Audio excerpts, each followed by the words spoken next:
U.S. vs. Nixon by Emily Betts, Kelsey Schroeder, and Courtney Cadillac.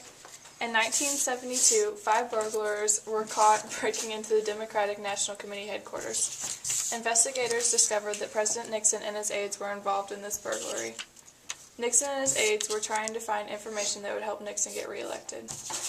In the United States, if the president breaks the law, he or she can be put on trial. The federal government gathered evidence against Nixon and decided to prosecute him.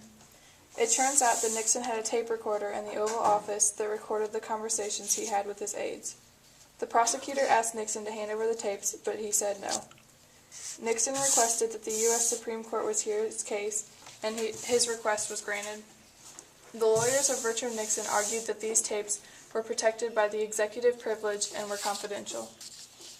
The justices reasoned that the judiciary's interest in the fair administration of criminal justice outweighed President Nixon's interest in keeping the content of these tapes secret. On December 31, 1973, a report saying that besides the original burglars, 12 other people had pleaded guilty to the Watergate-related offenses, and criminal proceedings against 4 more individuals were in progress. Nixon stated that he is not a crook and rejected accusations of wrongdoing.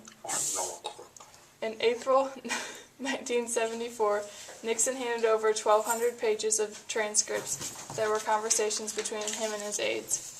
The following June, Nixon finally released the tapes.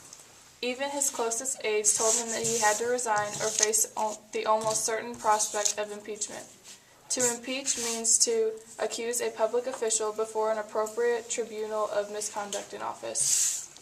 Being the first president in U.S. history, Nixon then resigned from office on August 9, 1974.